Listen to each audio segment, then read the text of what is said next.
যুক্তরাষ্ট্রের রোড আইল্যান্ডে ম্যাস শুটিংয়ের ঘটনায় দেশজুড়ে তোলপাড় চলছে। ব্রাউন ইউনিভার্সিটির মতো বিখ্যাত শিক্ষা প্রতিষ্ঠানে বন্দুকধারীর হামলায় নিরাপত্তা নিয়ে শঙ্কায় স্থানীয়রা। এখনও ধরাছোঁয়ার বাইরে হামলাকারী। সন্দেহভাজনের সন্ধানে চিরুনি অভিযান চলছে। বিশ্ববিদ্যালয় শনিবারের ওই গোলাগুলির ঘটনায় 2 জন নিহত হয়েছেন, গুরুতর আহত হয়েছেন অন্তত 9 জন। বিজলি কেবলসের স্কিন কোটেড ইনসুলেশন আগুন প্রতিরোধী। বিজলি কেবলস, নিরাপদ আজীবন। কড়া নিরাপত্তার চাদরে রোড আইল্যান্ড। হলুদ টেপের বেষ্টনীতে লকডাউনে ব্রাউন ইউনিভার্সিটি সংলগ্ন এলাকা। শিক্ষার্থীদের গতানুগতিক একটি দিন পরিণত হয়েছে বিভীষিকায়। শনিবার বিকেলে কালো পোশাক আর মাস্ক পরে বিশ্ববিদ্যালয় প্রাঙ্গণে প্রবেশ করে অজ্ঞাত বন্দুকধারী। পরীক্ষার্থীদের লক্ষ্য করে শুরু করে এলোপাতাড়ি গুলি। এ ঘটনার প্রায় ঘণ্টাখানেক আগেই একটি গবেষণাগারের কাছে বন্দুকধারীর গতিবিধি টের পায় বিশ্ববিদ্যালয় কর্তৃপক্ষ। শিক্ষার্থীদের সরে যাওয়ার নির্দেশনা দিয়ে জরুরি সতর্কবার্তাও পোস্ট করে অফিসিয়াল ওয়েবসাইটে।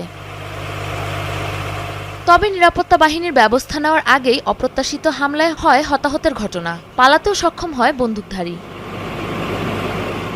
সন্দেহভাজনকে আটকে রোড আইল্যান্ড জুড়ে চলে চিরুনি অভিযান। মোতায়েন করা হয় পুলিশের 4 শতাধিক সদস্য। হামলাকারীর পরিচয় শনাক্তে খতিয়ে দেখা হয় সিসিটিভি ফুটেজ।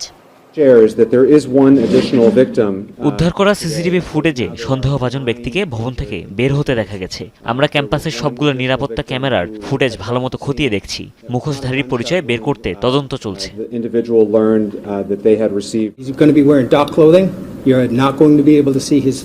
সন্দেহভাজন ব্যক্তি কালো রঙের পোশাক পরা, তার চেহারা দৃশ্যমান ছিল না, মুখে ধূসর রঙের মুখোশ পরিহিত ছিল সে। কেউ যদি তাকে শনাক্ত করতে পারে আমাদের যত দ্রুত সম্ভব জানানোর অনুরোধ করা হলো।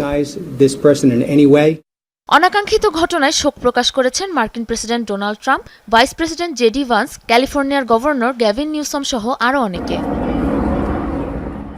যুক্তরাষ্ট্রে অহরহই ঘটে ম্যাস শুটিংয়ের ঘটনা। চলতি বছর নভেম্বর পর্যন্ত যুক্তরাষ্ট্র জুড়ে অন্তত 397টি বন্দুক হামলার ঘটনা হয়েছে। প্রাণ গেছে অন্তত 387 জনের। সাবরিনা নুসরাত, যমুনা নিউজ।